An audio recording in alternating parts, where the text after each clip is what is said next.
ಅಯ್ಯೋ, ಕೈ ಕಾಲುಗಳಲ್ಲಿ ಕೀವು ರಕ್ತ ಸುರಿಯುತ್ತಿದೆಯಲ್ಲ, ಹೊಳೆಯ ಬಾಧೆಯಿಂದ ತಡೆಯಲಾರೆ.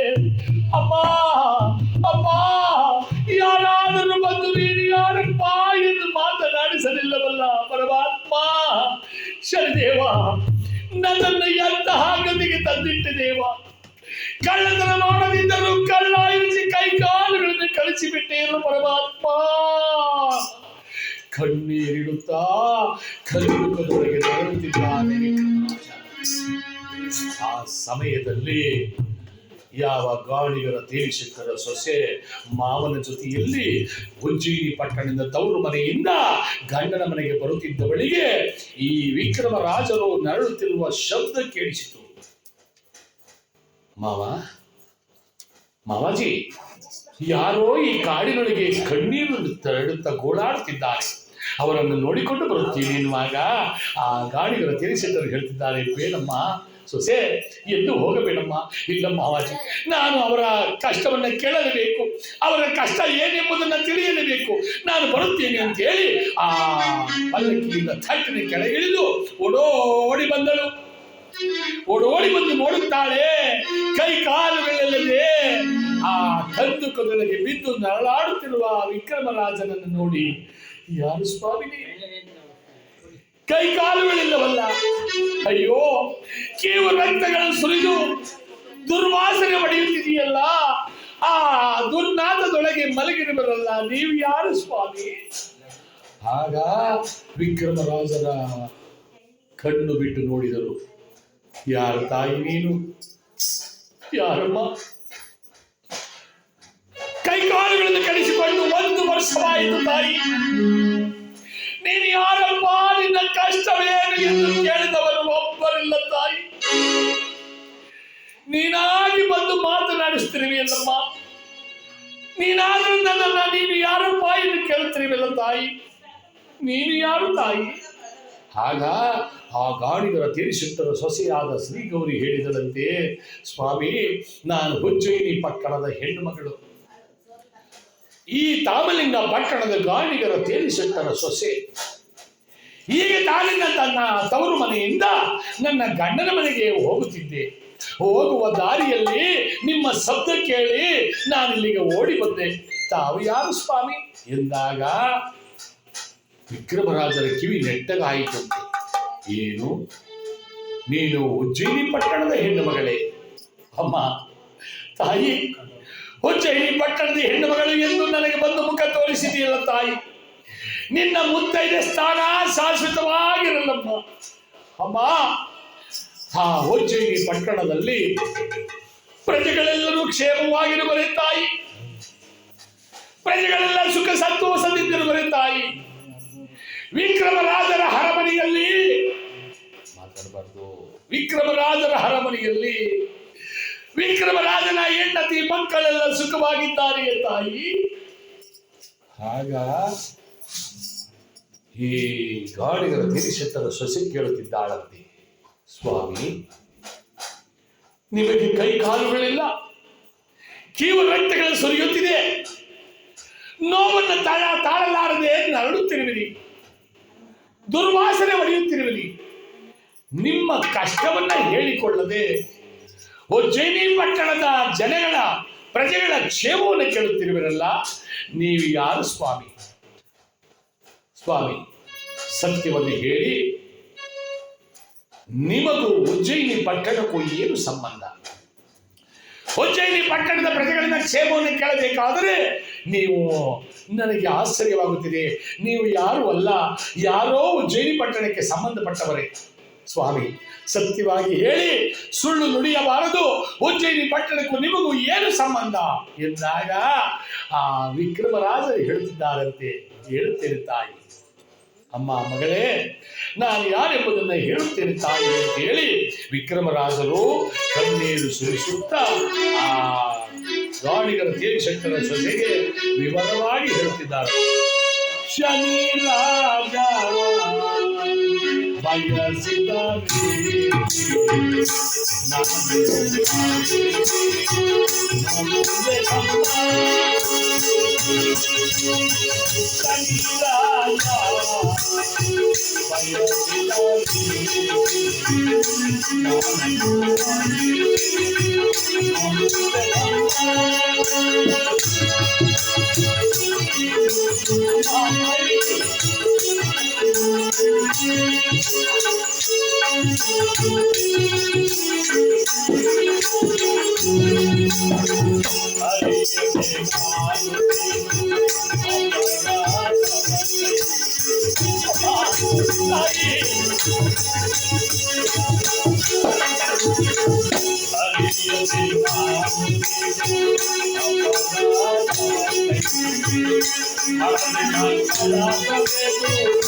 ತಾಯಿ, ನಾನು ಬೇರೆ ಯಾರು ಅಲ್ಲ ತಾಯಿ,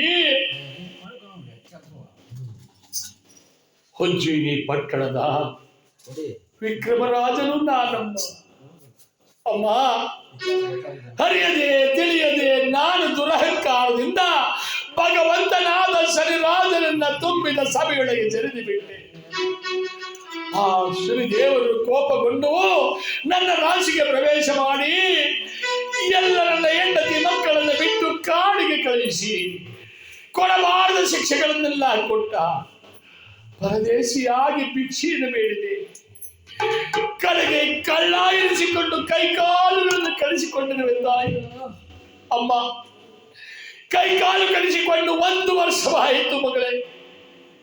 ಒಬ್ಬರಾದರೂ ಬಂದು ನಿನ್ನ ಕಷ್ಟವೇನಪ್ಪ ಎಂದು ಕೇಳಿದವರಿಲ್ಲ ತಾಯಿ. ನೀನಾದರೂ ಬಂದು ನನ್ನನ್ನು ವಿಚಾರಿಸಿದೆಯಲ್ಲ, ನನ್ನ ಕಷ್ಟವನ್ನ ಕೇಳಿದೆಯಲ್ಲ, ನನಗೆ ನನ್ನ ಪಟ್ಟಣದವಳೆಂದು ಮುಖ ತೋರಿಸಿದೆಯಲ್ಲ ತಾಯಿ. ನಿನ್ನ ಮುತ್ತೈದೆ ಸ್ಥಾನ ಶಾಶ್ವತವಾಗಿರಲಮ್ಮ, ಶಾಶ್ವತವಾಗಿರಲಿ. ಹಾಗಂತ ಕೂಡಲೇ ಆ ಗಾಡಿಗರ ತೀರಿಸಿಟ್ಟರ ಸೊಸೆ ಬೆಚ್ಚಿದಳಂತೆ. ಏನು, ನಮ್ಮ ಪಟ್ಟಣದ ದೊರೆಗಳೇ, ನಮ್ಮ ಪ್ರಭುಗಳಾದ ವಿಕ್ರಮರಾಜರೇ, ನಮಗೆ ಅನ್ನ ಕೊಟ್ಟ ನನ್ನ ದೊರೆಗಳೇ, ಪ್ರಭು ನಿಮಗಿಂತ ಗತಿ ಬಂತೆ, ನಿಮಗಿಂತ ಕಷ್ಟ ಬಂತೆ. ಇರಲಿ, ಚಿಂತಿಸಬೇಡಿ ಪ್ರಭು.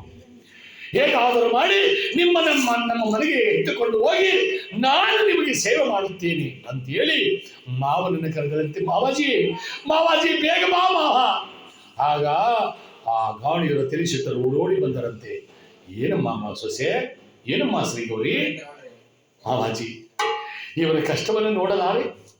ಇವರು ಬೇರೆ ಯಾರು ಅಲ್ಲ ಮಾವಾಜಿ, ನಮ್ಮ ಪಟ್ಟಣದ ದೊರೆಗಳಾದ ವಿಕ್ರಮರಾಜರು ಮಾವಾಜಿ.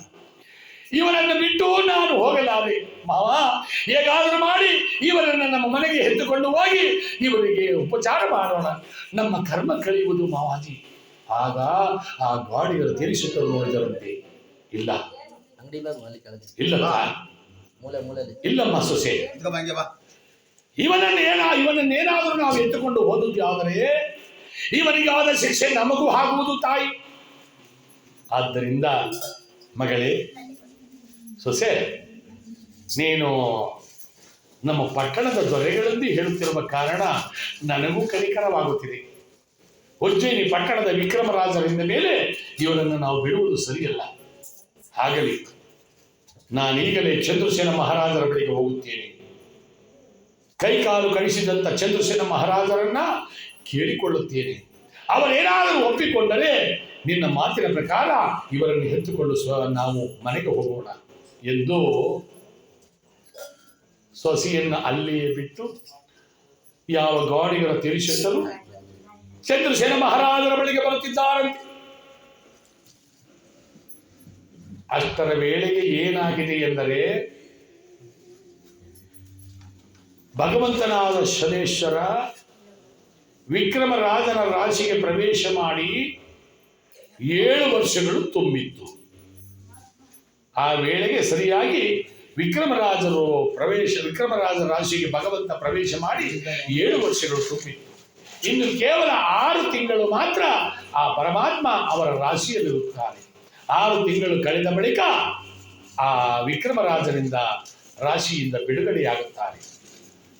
7 ವರ್ಷಗಳು ತುಂಬಿದ್ದ ಕಾರಣ ಆ ವಿಕ್ರಮರಾಜರಿಗೆ ಎಲ್ಲವೂ ಒಳ್ಳೆಯದೇ ಆಗುವಂತೆ ಆಶೀರ್ವಾದ ಮಾಡಿದ್ದಾರಂತೆ ಭಗವಂತನಾದ ಶನೇಶ್ವರ. ಒಳ್ಳೆಯದೇ ಆಗುವಂತೆ ಆಶೀರ್ವಾದ ಮಾಡಿರುವ ಕಾರಣ ಆ ಸಮಯದಲ್ಲಿ ಚಂದ್ರಸೇನ ಮಹಾರಾಜರಿಗೂ ಕೂಡ ಕನಿಕರ ಬಂದಿದೆ. ಆ ಚಂದ್ರಸೇನ ಮಹಾರಾಜರ ಬಳಿಗೆ ಆ ಗಾಡಿಗರ ತಿಳಿಸಿಟ್ಟರು ಬಂದರು. ಸ್ವಾಮಿ ಪ್ರಭುಗಳೇ, ನಿಮ್ಮಿಂದ ಕೈಕಾಲುಗಳನ್ನು ಕಳಿಸಿಕೊಂಡ ಆ ಕಳ್ಳನನ್ನ, ಆ ತಸ್ಕರನನ್ನ ನಾನು ನಮ್ಮ ಮನೆಗೆ ಕರೆದುಕೊಂಡು ಹೋಗಿ ಉಪಚಾರ ಮಾಡಬಹುದೇ? ಹಾಗಂತ ಕೂಡಲೇ ಆ ಚಂದ್ರಸೇನ ಮಹಾರಾಜರು ಭಗವಂತನ ಮಾಯೆಯಿಂದ ಹೌದು ಹೌದು ಸಿಗ್ತದೆ, ನೀವು ನಿಜವಾಗ್ಲೂ ಪುಣ್ಯವಂತರಪ್ಪ. ಅವನು ಕಳ್ಳನಲ್ಲ. ಕಳ್ಳನಾಗಿದ್ದರೆ 1 ವರ್ಷಗಳ ಕಾಲ ಆಹಾರಾದಿಗಳಿಲ್ಲದೆ ಕೈಕಾಲುಗಳನ್ನು ಕಳಿಸಿಕೊಂಡು ಆ ಕಂದುಕದೊಳಗೆ ಜೀವ ಉಳಿಸಿಕೊಂಡು ಬದುಕಿದ್ದಾನೆಂದರೆ ಅವನು ಸತ್ಯವಂತನೇ ಸರಿ. ನಾನು ದುಡುಕಿ ನಂದೇಶಿತನ ಮಾತು ಕೇಳಿ ಅವನ ಕೈಕಾಲುಗಳನ್ನು ಕಳಿಸಿಬಿಟ್ಟೆ. ಅವನು ಸತ್ಯವಂತನಾದ್ದರಿಂದಲೇ ಇದುವರೆಗೂ ಬದುಕಿದ್ದಾನೆ.